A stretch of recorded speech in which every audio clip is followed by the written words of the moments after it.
নমস্কার সবাইকে। আমি মেনকা। আমার চ্যানেল হাতাখুন্তি কড়াইতে আপনাদের সবাইকে স্বাগত। বাঙালির সবথেকে প্রিয় কাতলা মাছের আজকে আমি একটা রেসিপি করিয়ে দেখেছি। এটা হচ্ছে শোভাবাড়ি রাজবাড়ির মতন রুই মাছ কষা। কিন্তু আমি রুই মাছ কষা করিনি, আমি এখানটা কাতলা মাছ কষা করেছি। ঠিক ওরকম উপকরণ দিয়ে ওইভাবেই আমি করেছি। দেখতে থাকুন রান্নাটা, একটু মনোযোগ দিয়ে দেখবেন, কেননা এই রান্নাটা একদমই আলাদাভাবে হয়।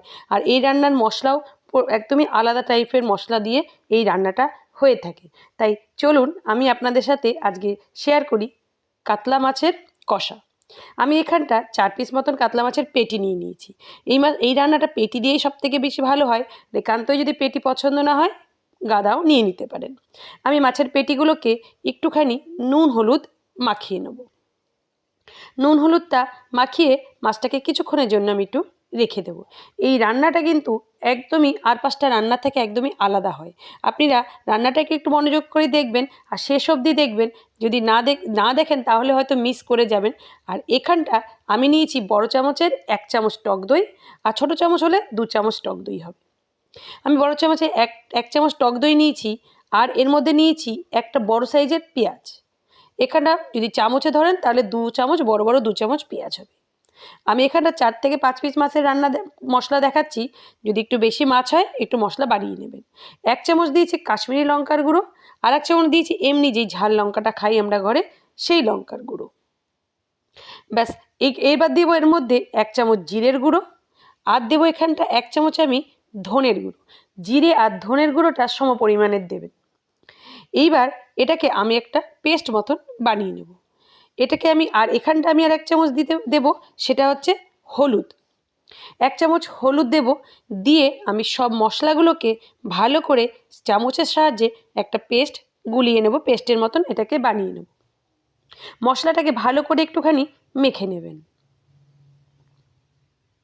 এভাবে মশলাটাকে চামচ দিয়ে যতক্ষণ দইয়ের লাম্পসগুলো না যায় ততক্ষণ এরকম করে একটুখানি মেখে নেবেন।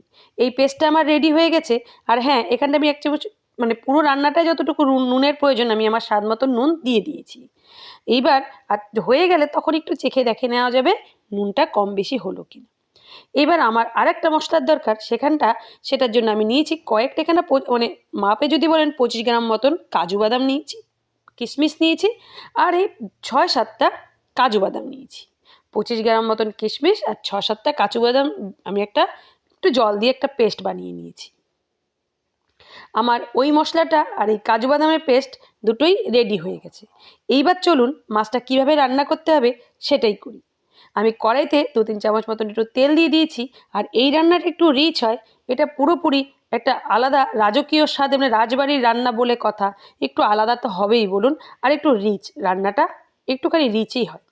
আমি মাছগুলোকে ভেজে নেব। মাছগুলোকে খুব লাল করে আপনারা ভাজবেন না, একটুখানি হালকা করে সোনালি রং করে ভেজে নেবেন। বেশি ভাজলে কিন্তু মাছের স্বাদটা নষ্ট হয়ে যাবে, ছাবা ছাবা হয়ে যাবে। আর পেটির মাছ এমনিতেও মাছটা নরম হয়, তার জন্য একটা অল্প ভাজবেন, তাহলে খেতে কিন্তু খুবই ভালো লাগে। আর এই মাছটা একটু পেটি দিয়ে করারই চেষ্টা করবেন। এটা বাচ্চা বুড়ো বড় সবাই খেতে ভালোবাসে। আর এই রান্নাটা যখন করবেন না, আপনার ঘরে গন্ধে একদম ময়ময় করবে, মনে হবে যে আপনি কোনো অনুষ্ঠান বাড়িতেই রয়েছেন। এত সুন্দর রান্নাটা একটা গন্ধ বেরোয়। মাছগুলো আমি 2টো চামচের সাহায্যে একটু এপিট ওপিট এরকম লাল লাল করে ভেজে নেব। আমি বেশি এটাকে ভাজবো না। বেশি ভাজলে তাহলে কিন্তু মাছের ঠিক মাছ কষার স্বাদটা আপনারা পাবেন না। আমার মাছ ভাজাগুলো হয়ে গেছে। আমি একটু চামচে আস্তে আস্তে করে তুলে নেবো, কেননা ভেঙে যেতে পারে। যাতে ভেঙে না যায় সেজন্য আমি 2টো চামচে এরকম ঝেড়ে ঝেড়ে সব মাছগুলো একটা প্লেটে তুলে নেব। আপনারা ভাবছেন এটা তো আর 5টা সাধারণ রান্নার মতনই, না, এটা একটু আলাদা রান্না। আর আমি এই পেস্টে 1 চামচ আদা বাটা দিতে ভুলে গেছিলাম। আর এখানটা আমি 1 চামচ আদা বাটা দিয়ে নিলাম। আমি এইবার যে পেস্টটা বানিয়েছি, এই পেস্টটা দিয়ে মাছটাকে আমি 1 ঘন্টা মতন এটাকে ম্যারিনেশন করে আমি রেখে দেবো। এটা যদি আগের দিন রাত্রিবেলা ম্যারিনেশন করে ফ্রিজে রেখে দেন, পরের দিন রান্না করেন, এটা আরও স্বাদ গন্ধ অপূর্ব বেরোয়। যেহেতু আমার দুপুরবেলা খাবো, সময় নেই, এটা এখন আমি মেখে রেখে দেবো। আর যখন আমার দুপুরে মানে খাওয়ার টাইম হবে, ঠিক খাওয়ার 10 মিনিট আগে আমি এই রান্নাটা করব। তাহলে রান্নাটা কিন্তু আমার হয়ে যাবে। আমার 1 ঘন্টা মতন আমি এটাকে রেস্টে রেখে দিয়ে এইবার আমি যেই মাছটা ভেজে রেখেছিলাম সেই তেলে আমি কিছু গরম মশলা ফোড়ন দিয়ে দিলাম। ফোড়ন দিয়ে এইবার যেই মাছটা আমি ম্যারিনেট করে রেখেছিলাম সেই মাছটা মশলা সহ আমি কিন্তু এই তেলে ঢেলে দেবো। তেলে ঢেলে দিতে একটা কথা বলি, যদি আমার চ্যানেলের আজকে নতুন কেউ সদস্য হয়ে থাকো তাহলে প্লিজ আমার চ্যানেলটাকে একটু সাবস্ক্রাইব করে দিও আর বন্ধুবান্ধবের মধ্যে শেয়ার করে দিও। আর এইবার মাছটা আমি আস্তে আস্তে সব দিয়ে দিয়েছি, আর যেই মশলাটা থাকবে সেই মশলাটা কাছিয়ে দিয়ে দেবো। আর এই মশলাটা কাছানো পরে যেই থালায় যেই মশলাটা থাকবে সেই থালাতে একটু জল দিয়ে আমি সেই জলটাও কিন্তু এর ভিতরে দিয়ে দেবো। আমি মাছগুলোকে একটুখানি সাজিয়ে দিলাম আর থালাটা ধুয়ে একটু জল এর ভিতরে আমি দিয়ে দিলাম। এখন কিন্তু বেশি জল দেবেন না, কেননা এখন বেশি জল দেওয়া যাবে না, তাহলে কিন্তু পরে মাছগুলো ভেঙে যেতে পারে। আর বেশি খুন্তি দিয়েও মাছগুলোকে খুব নাড়বেন না, হালকা হালকা করে এরকম নাড়িয়ে দেবেন। আর আমি যখন মাছটা দিয়েছেন তখন হাই ফ্লেমে মাছটাকে একটু ফুটতে দেবেন। মাছটাকে আমি একটু নাড়িয়ে সাজিয়ে দিলাম, ব্যাস। এবার আমি গ্যাসের আওয়াজ হাই করে রেখে দিয়েছি। এটাকে কিন্তু একটু ফুটতে দিতে হবে হাই ফ্লেমে। এটাকে আমি 2-3 মতন ভালো করে রান্না করে নেব। মশলার কাঁচা গন্ধটা তখন চলে যাবে। মাছটা ভাজা কিন্তু মশলাটা কাঁচা ছিল, যেহেতু কাঁচা মশলা দিয়ে আমাকে ম্যারিনেশন করতে হয়েছিল। এটাকে আমি 5 মিনিট ভালো করে হাই ফ্লেমে ফুটতে দিয়েছি। এরকম যখন ফুটে উঠবে দেখবেন তেলটা আস্তে আস্তে ছাড়তে শুরু করে আর মাছের মশলাগুলো কিন্তু আস্তে আস্তে কষতে শুরু করে। এখন আমি লো ফ্লেমে 5 মিনিট মতন এটাকে আমি রান্না করেছি। 5 মিনিট রান্না করার পর আমি আবারও কিন্তু মিডিয়াম আছে এটাকে আবার 2-3 মিনিট মতন ঢেকে আমি এটাকে রান্না করব। 5 মিনিট আর 2-3 মিনিট এরকম ঢেকে রান্না করবো। আর আমার মাছটা প্রায় হয়ে এসছে, মানে মাছের প্রিপারেশানটা পুরো হয়ে গেছে, মাছের রান্নাটা কিন্তু এখনও হয়ে যায়নি। এই রান্নাটা আর 5টা মাছ রান্না থেকে এটা একদমই আলাদা।